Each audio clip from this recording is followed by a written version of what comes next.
New version of the Starborne origin has officially been released, but this one is so much different than last time. In today's video I'm going to be running through the new Starborne version 5 origin created by 𝓵𝓼, and you can find a link to it in the description down below. Anyhow, let's get started.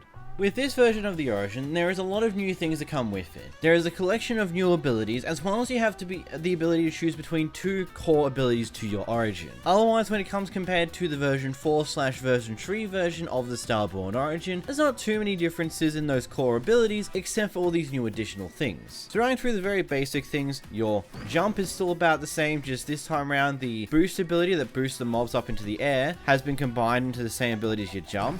So whenever you jump, things will fly up into the air as well. This used to be two different abilities in one of the previous versions, but now it's just been combined into one.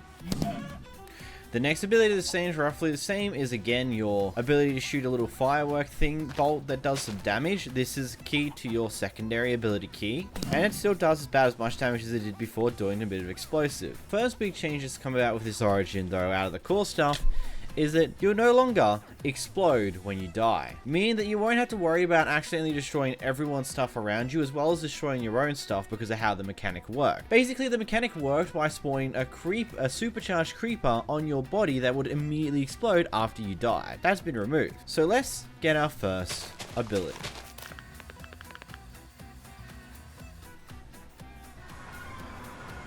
When you enter the Nether for the first time, you will get the ability to choose your first ability. First, you have Celestial Shield as a possibility. Resist damage for a few seconds while blasting nearby projectiles back to where they came.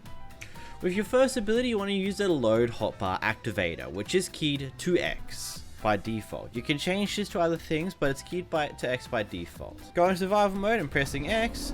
When these skeletons shoot me, I will take a wee bit of damage, but their shots will go right back into them, and now they're starting to fight because one of the shots was redirected back into them. Now, if you didn't like the first ability you picked for your first ability, you can actually reset it. To reset your first ability, you have to do this in survival mode, as this doesn't quite work in creative or any other mode. You take a respawn anchor and you right click it on top of an end crystal, and then you'll be given the ability to switch your abilities. Now let's try out Star Dash. The Star Dash ability, again keyed by the same ability, same key, allows you to dash. But in order to actually properly dash, you need to be moving in a direction. If you just press the dash button and you're not moving, you'll just stay in the same spot. Then, let's go. It super speeds you around, probably by about 10-20-ish blocks in a very quick succession, allowing you to get from place to place in a very quick amount of time whenever you need to. This runs on a short cooldown, but will also fill up your stress bar. See, it's very useful to just move around in a far quicker state. But if you do max out your stress, you will die. So basically, some things to keep in mind here is you have a stress meter. So far, I haven't quite figured out how it decreases. We might figure that out throughout the rest of this video, but by using your abilities, you'll slowly increase it. When you're also sitting in the Nether, it will also slowly increase as well. So basically, your bet is to go into the overworld after you get your Nether ability and try and spend the least amount of time in the Nether as you possibly can. Now I'm going to take a look at Stellar Strike. So over here, we're going to aim with the cursor and press X. As you can see, there's little beautiful sparkles to mark that something will be landing there. And then you can see the beautiful effect after the fact as a star forms. I'm sorry, turtle. But you must be campfire. It does a fairly decent amount of damage, but not enough to kill, let's say, a turtle as we saw just then. Where if we were to use our secondary ability, that would also not kill. I hear a zombie somewhere. Basically, it's a nice little star thing that does a minimal amount of damage. It does some damage. But be wary, you can also kill yourself with it. A very big thing to keep in mind. Respawn anchor, and let's move on to Atomic Blast. Take a moment to indulge some nearby star enemy and then expel it to the nearby area, blasting away nearby creatures. The perfect ability to get when we're heading into the night time. Pressing X.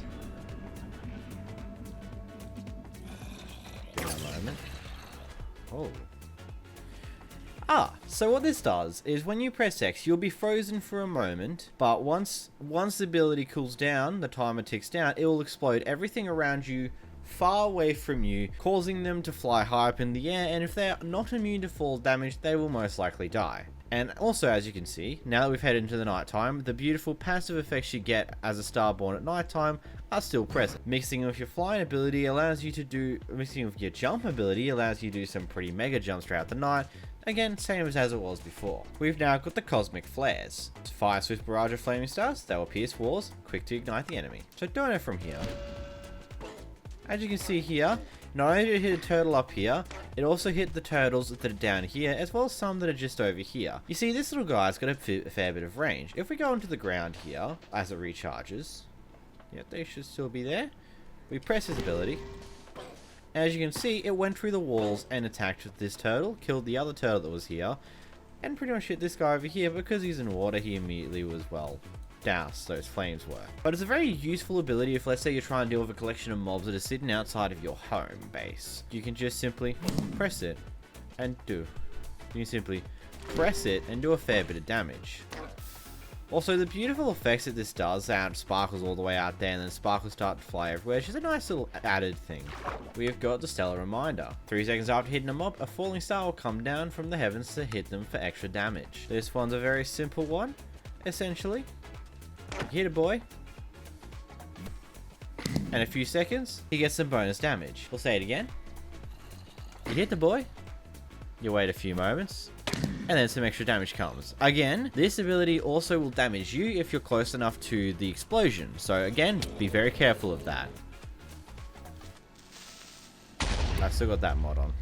Lol. You want to know what that mod was? Check out the previous video from yesterday. Lol. We've got Gravitational Dome. This is the last one out of the first abilities, but let's begin. So now we need to find a new set of mobs to torment for a wee bit. Ah, we got ourselves a horse over here. Now, by pressing the X key, these horses will all float up, but if I walk away, they'll fall back down, as this is a spear that's encased around you. So essentially, it will only affect the players and the mobs that are right around your close vicinity, and none of the other ones. Roaming around again to hit it. As you can see, as I stay here, they float up. And then as they exit the spear, they fall right back down. Now this isn't going to do too much of extra fall damage than most things. It's not going to be a high enough thing, but it's a good way to stop a mob from, let's say, hitting you, for example. Then just a bit of a fun thing. Bye-bye, horse. But that is the first set of abilities for the first ability. Now your secondary ability will be far more difficult to get, as it will require the use of a 𝓵𝓷𝓷 on an end crystal. Taking this 𝓵𝓷𝓷, right clicking on an end crystal, you get access to your second ability. The first one of which is the Soul Stealer. Upon directly killing an entity, you'll convert souls into pure energy, using it to relieve some of your cosmic stress. Basically speaking, this allows you to, let's say, use a mob grinder in order to cure any of the stress that you've slowly collected. Something that might be very useful to those that don't want to exactly die. As we've got over here, a little horse friend. Let's kill him. And as you can see, when we killed him, we lose a wee bit of our stress, which we gain back immediately because passive mobs won't give you too much stress relief.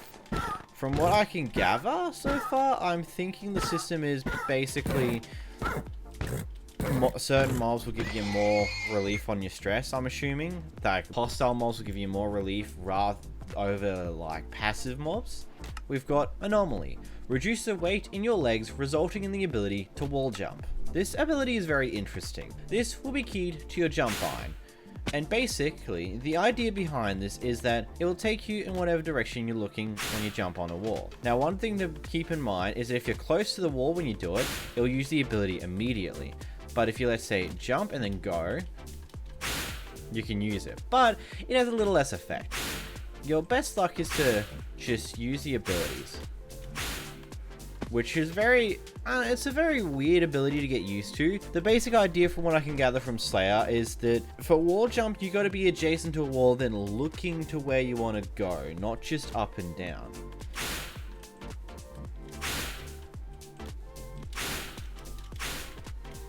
Which means you can do stuff like that. Once you get used to it, you can do some pretty cool things, and one of the better ways is you can use it to go up these little blocks here. If you can time it right, you can use it to perfectly do a jump like that, and then of course kill yourself. Lol. Let's move on to our next ability. You've got the Wormhorn. Set a point in space and you'll be later able to bend space to get back there quick. Tips, crouch, and to use this ability to set the wall point, which is key to your button C, which I'm pretty sure if we go over to C, your secondary ability will normally be paired with the save hotbar activator, which by default is binded to C, but that will change if you have, let's say, an Optifine Zoom installed. But the idea of this, if you hold shift and then press C, you'll set this as a point in time that you can come back to. So let's say we go all the way this way. By pressing C without shifting, I'll go right back to this point here. Now it takes a few moments, and you'll also go completely blind when doing this, so be very wary of that one, as if you get in a sticky situation, it won't be an instantaneous move, and it will kind of stop you from being able to do things as well. But overall, could be pretty useful to get out of any potentially sticky situation. Moving into our next ability, we've got the 𝓵𝓷𝓷𝓴𝓼. When someone is lifted up by the speedy star, they will be hit by a blast of plasma at the turnover of their point of velocity. Now this is a pretty cool ability in my personal opinion. If you know the ability where you can shoot mobs up using your jump ability, this just adds more damage to that, as not only will they jump up, but when they reach the top point where they start to come back down, they will be struck by lightning. More often than not, the mobs that will survive the fall damage will definitely not survive that. As we can see, he goes up in the air and he takes lightning damage and dies on his way back down, as he's about to take the massive amount of fall damage. Again, take the chicken, who outlives fall damage, he goes up there and he's dead. It's a very interesting ability and can be used for some pretty unique combos if you grow to understand it. Next, we have Black Hole. Summon a rapidly shrinking black hole to bring nearby mobs nearby very quickly. This is interesting. You see that horse over there? He's not close enough. Well, that's a bit of a shame. That's kind of our distance, I guess. So, wait, let's go a little bit closer to our boyo over here. This is a very interesting ability. When you do it, you press C, and we failed again because he's not close enough. I think roughly it's around 10-ish blocks you can be away from mobs in order for it to actually work. But in doing this, we press C and we zoom the horse over here. This works with as many mobs as is close enough as possible. Essentially speaking, all the mobs will be pulled over as long as they're close enough, which can lead to some pretty interesting situations. And one of the more interesting things you can do is you can combo this in with a nice jump that sends them up, to do a massive amount of damage to a massive amount of foes if you have a good amount of like mobs that are nearby you and you want to just do some quick damage to a lot of them. But you don't have access to that beautiful lightning turnaround, so unfortunately you won't be able to do that extra thing there. This is a warp star. Turn into a small star for a short amount of time, quickly transversing the air in a swimming-like fashion. Press the button again to exit it manually. Getting hit will instantly exit the form as well. If you didn't like the other form, the wormhole ability, this could be the ability for you instead. Using this, you'll quickly be able to move away from your destined location, fly around, do whatever the hell you want. Now you can see a little timer bar there. If you take any form of damage, this will immediately bring you out of it. You can also press the key to bring you out of that ability, or you can let the timer fall out. Keep in mind, the Starborne does take fall damage, so if you do go up high in the air and the timer runs out whilst you're in the air, you will kind of fall down to probably your death. Overall, an interesting ability that could be very useful if you just need to get away fast, because it makes you a lot faster than normal. You're also mostly invisible aside from some sparklings that is following you at the time of this. Moving on to our last one for the secondary abilities, we've got the Star Sniper. Turns the shooting star into a sniper, but not good for AoE, but has high range, high damage, but also a high cooldown. This one will change your secondary ability. The ability of the little bit of a star beam will now do more damage than before. It also will have a far longer range than before, but it won't have as much as a cooldown. The cooldown will be longer as well. The other interesting thing to this is it also makes the damage splash a lot smaller, meaning that it will be less effective in AoE damage. But again, it's got some pretty wacky range. If we see that cow good over there in the distance, once we wait for this to cool back down, we shoot the guy. I don't know if he took damage. I don't know if that was quite long enough of a range, but it was pretty close. I saw the clouds and smoke stuff nearby him. Oh no, there we are. There was just a second cow there. He got roasted from that sheer distance. As you can see, very useful for the extension of the distance. Now, before we move on to our next thing, let's figure out how do we deal with our stress levels. Now, really, it's as simple as in real life. It's the way Slayer described it. All you need to do is at full health, press shift, and hold, and wait.